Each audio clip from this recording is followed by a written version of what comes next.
प्रत्येक नारी एवं पुरुष माने ध्यानर सहित भिडियोटी देखंतु। आसंतु आज आम जानिबा पछे पछे घरोई देसी उपचार। यह प्रत्येक लोकंक पई बहुत जरूरी अटे।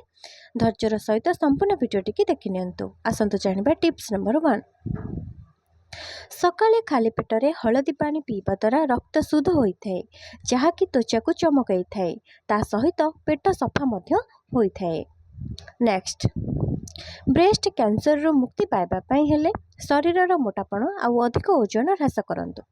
ध्यान दियंतु जे परे जेमिति आपनक शारीरिक ओजन जेतिक रहिबा कथा ताठारु जेमिति ओजन ह्रास न हुए। नेक्स्ट, गर्भवती महिला माने शिशु जन्म हेबा परे पेटरे एक कपड़ा को भल भाव बांधिक रखिबा उचित, नचेत पेट फुली जीवा परी समस्या होई पारे। ता छड़ा आपण माने मध्य बेल्ट रो व्यवहार करि परिबे, एहा द्वारा पेट आउ फुली न थाए। नेक्स्ट, अधिक तेलयुक्त खाद्य खांतु नहीं, एथिरे गला इन्फेक्शन हो जाय थाए। नेक्स्ट, निम्ब एवं तुलसी पत्र को एक ग्लास पानी रे देकी किछि समय भल भाव फुटांतु। तापरे ताकु छाणिकी ठंडा करी सेही पानी रे मुंड धोई देले मुंडरू सबु रूपी दूर हो जाय थाए। नेक्स्ट, मुंड बिंधा हेउथिले एहाकु ठीक करिबा पई गोटी लेंबू को फाळा करिकी कपाळ रे खसंतु। एहा द्वारा मुंड बिंधा तुरंत ही ठीक होई थाए। एपर्यंत जो माने भिडियोटी देखिलेनी, जदि भिडियोटी भल लागुथिबो गोटे लाइक निहाती करि दियंतु। आसंतु जानिबा टिप्स नंबर 7। मेथी दाना सेवन कले छाती समस्या एवं कफ हेबा बीमारी दूर होई थाए। नेक्स्ट, देसी अंडा को मुल्तानी माटी रे मिसाई मुहरे अध घंटा पर्यंत लगाई मुह धोई दियंतु। एहा मुह ठारू कला दाग आ कुंचन को दूर करि थाए। नेक्स्ट, क्षीर सहित खट्टा एवं लेंबू खांतु नहीं, यह बहुत क्षतिकारक होइथाए। ता सहित दुईटी जाक साथी रे खाइले एका सहित खाइबा द्वारा एसिडिटी भी बढ़ी जाए। नेक्स्ट, छेली क्षीर सहित बादाम सेवन कले स्मरण शक्ति खूब शीघ्र बढ़ी जाई थाए।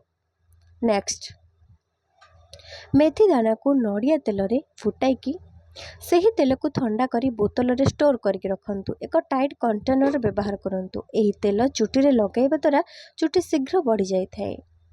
नेक्स्ट, आधा चामच अदा रस सहित देसी घी मिसाई प्रतिदिन सकाळ एवं संध्यारे सेवन कले अंटा जंत्रणा दूर होई थाए। जो माने भी एपर्यंत भिडियोटी देखुचंती कमेंट रे आपण माने केउ स्थान रो भिडियोटी देखुचंती थरुटी कमेंट रे लिखि दियंतु। आसंतु जानिबा परवर्ती टिप्स कौन रही। दांत दुर्बल हो जाउथिले लिंब दांत काठी रे दांत घसिले दांत मजबूत होई थाए एवं समस्त बैक्टेरिया नष्ट हो जाए। नेक्स्ट, सबुज पनीपरिबा खाइबा द्वारा ब्रेस्ट कैंसर आशंका कम होई थाए, जथा पियाज रसुण एवं खटा अंश होइतिबा फल। नेक्स्ट, कमला चोपा को सुखाई गुंड करिकी कोलगेट सहित मिसाई ब्रश कले हलदिया दांत धला होई थाए, कारण कमला चोपारे थिबा विटामिन सी एवं कैल्शियम दांत पई बहुत उपकारी होई थाए। नेक्स्ट, सोरिष तेल को हल्का उषुम करी मुंडरे मसाज कले चुटी कला लंबा आउ मोटा बा घन होई थाए। नेक्स्ट, आपण सकाळर भोजन रे गजा जातीय तथा गजा बुट किंबा गजा मुग आदिर सेवन करंतु, किंबा मटर मध्य आपण माने भिजै कि रात्रे ताको मध्य खाई परिबे, कारण एतरु बहुत मात्रा रे विटामिन आउ फाइबर आदि मिली थाए, जहाँकि कैंसर रोग हेबारु वंचित करि थाए। यह प्रत्येक लोकन को मानिबा उचित। सकाळ समय रे गजा जातीय खाद्य खाइबा निहाती जरूरी, अंकुरित खाद्य। नेक्स्ट, डालिंब औषध रूपे काम करि थाए। जदि आपण डालिंब चोबा को फुटाई कि चाहा परि पियंती ताहाले ठंडा सर्दी आदि भल होई थाए। नेक्स्ट, सुगर होइथिबा रोगी को सोइबा पूर्वरु भेंडी को छोट छोट करिकी काटिकी पानी रे चकटिकी सकाळ पर्यंत घोड़ाई छाड़ी दियंतु एवं सकाळे भेंडी पानी को छाणिकी लेंबू रस देकी पियंतु। एही पानी पीवा द्वारा सुगर नियंत्रण रे रही थाए।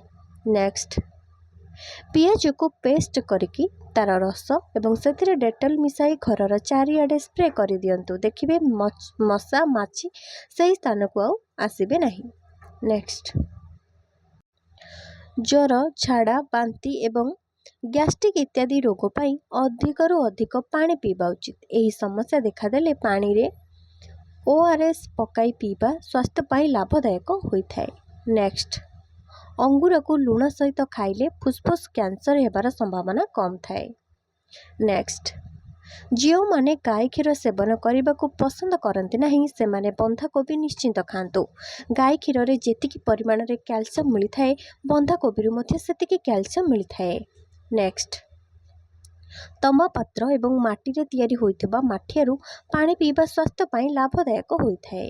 ନେକ୍ସଟ, ଯୌନ ଶକ୍ତିକୁ ବଢ଼ାଇବା ପାଇଁ ନିୟମିତ ପାଳଙ୍ଗ ଶାଗ, ରସୁଣ, ଅଣ୍ଡା, କଖାରୁ ମଞ୍ଜି ଏବଂ ଲିଚୁ ପାଣି ସେବନ କରନ୍ତୁ, କାହିଁକି ନା ଏସବୁ ଖାଦ୍ୟ ଶରୀରରେ ହର୍ମୋନ୍କୁ ବଢ଼ାଇ ଶୁକ୍ରାଣୁକୁ ବୃଦ୍ଧି କରେ।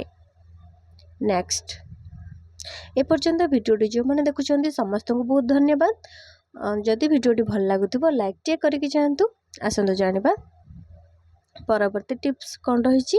ଖାଦ୍ୟରେ କଳା ଜିରା ନିହାତି ଖାଆନ୍ତୁ। ଏହା ଶରୀରକୁ ଅଧିକ ଫାଇଦା ମିଳିଥାଏ ଏବଂ ହଜମ ପ୍ରକ୍ରିୟା ଠିକ୍ରେ ବି ହୋଇଥାଏ। ନେକ୍ସଟ, ଯଦି ଛୋଟ ଛୁଆ ରାତିରେ ଶୋଉନଥାଏ ତାହେଲେ ଛୁଆକୁ ଅଳ୍ପ ମହୁ ଚାଖିବାକୁ ଦିଅନ୍ତୁ। ଏହାଦ୍ୱାରା ଶିଶୁ ଆରାମରେ ଶୋଇଯାଇଥାଏ।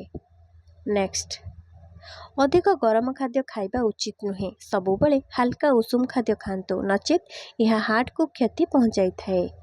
ନେକ୍ସଟ, ଯଦି ଆପଣଙ୍କର ବାରମ୍ବାର ଛୁଆ ନଷ୍ଟ ହୋଇଯାଉଥାଏ ତେବେ ନିୟମିତ ଆପଣ ତୁଳସୀ ମଞ୍ଜିର ସେବନ କରନ୍ତୁ ଏବଂ ଅତ୍ୟଧିକ ଥଣ୍ଡା ପାଣି କିମ୍ବା ଫ୍ରିଜ୍ ପାଣିଠାରୁ ଟିକେ ଦୂରରେ ରୁହନ୍ତୁ। ନେକ୍ସଟ, ନିୟମିତ ସକାଳୁ ଦହି ଏବଂ 2ଟି ପେସ୍ତା ବାଦାମ ଖାଆନ୍ତୁ। ଏହା ଖାଇବା ଦ୍ୱାରା ମସ୍ତିଷ୍କ କମ୍ପ୍ୟୁଟର ପରି କାମ କରିଥାଏ। ନେକ୍ସଟ, ଅଧିକ ଲଙ୍କା ଖାଇବା ଉଚିତ ନୁହେଁ। ଅତ୍ୟଧିକ ଲଙ୍କା ଖାଇବା ଦ୍ୱାରା ମଳକଣ୍ଟକ ରୋଗ ହେବାର ସମ୍ଭାବନା ଅଧିକ ଥାଏ। ଆପଣ ଦରକାର ଠାରୁ ଅଧିକ ଲଙ୍କା ଖାଇବା ଉଚିତ ନୁହେଁ। ନେକ୍ସଟ, ଶୀତଦିନେ ରସୁଣ ପତ୍ର ପିଠା କରିକି ଖାଆନ୍ତୁ। ଏହା ଖାଇବା ଦ୍ୱାରା ଥଣ୍ଡା ସର୍ଦ୍ଦି ରୋଗରୁ ମୁକ୍ତି ମିଳିଥାଏ। ନେକ୍ସଟ, ପ୍ରତିଦିନ ସକାଳୁ ଉଠି ବାସି ପାଣି ନିହାତି ପିଇବା ଉଚିତ। ଏହାଦ୍ୱାରା କିଡନୀ ରୋଗ ଭଲ ହୋଇଥାଏ। ନେକ୍ସଟ, କଖାରୁ ମଞ୍ଜି ଖାଇବା ଦ୍ୱାରା ଉଚ୍ଚ ରକ୍ତଚାପ ଏବଂ କ୍ୟାନ୍ସର ରୋଗରୁ ମୁକ୍ତି ମିଳିଥାଏ। ନେକ୍ସଟ, ଯବାନ ରହିବା ପାଇଁ ନିୟମିତ ସକାଳୁ ଶାଗୁର ସେବନ କରନ୍ତୁ। ଏହା ମଣିଷକୁ ଅଧିକ ଦିନ ପର୍ଯ୍ୟନ୍ତ ଯବାନ ରଖିବାରେ ସାହାଯ୍ୟ କରେ। ନେକ୍ସଟ, ଦାନ୍ତ ଯଦି ହଳଦିଆ ପଡ଼ିଥାଏ ଦାନ୍ତରେ କୋଇଲା, ଲେମ୍ବୁ ରସ ଏବଂ ଲୁଣ ମିଶାଇ ଦାନ୍ତରେ ଘଷିଲେ ଦାନ୍ତ ଚିକ୍କଣ, ସଫା ଆଉ ଧଳା ହୋଇଯାଇଥାଏ। ସମ୍ପୂର୍ଣ୍ଣ ଭିଡ଼ିଓ ଦେଖିଥିବାରୁ ହୃଦୟରୁ ସମସ୍ତଙ୍କୁ ବହୁତ ବହୁତ ଧନ୍ୟବାଦ। ଯେଉଁମାନଙ୍କୁ ଭିଡ଼ିଓଟି ଭଲ ଲାଗିଛି ଲାଇକ୍ କରିଦିଅନ୍ତୁ। ସାଙ୍ଗମାନଙ୍କ ସହିତ ଭିଡ଼ିଓଟି ମାତ୍ର ଗୋଟିଏ ସେୟାର କରନ୍ତୁ। କମେଣ୍ଟରେ କେଉଁ ସ୍ଥାନରୁ ଭିଡ଼ିଓଟି ଦେଖୁଛନ୍ତି ଲେଖନ୍ତୁ। ଜଗନ୍ନାଥ ଆପଣଙ୍କୁ ସମସ୍ତଙ୍କୁ ଭଲରେ ରଖନ୍ତୁ। ଏମିତି ଶିକ୍ଷଣ ପାଇବା ପାଇଁ ଶୁଭ ମୋଟିଭେସନାଲ ୟୁଟ୍ୟୁବ୍ ଚ୍ୟାନେଲକୁ ସବସ୍କ୍ରାଇବ୍ କରିଦିଅନ୍ତୁ। ଜୟ ଜଗନ୍ନାଥ, ଧନ୍ୟବାଦ।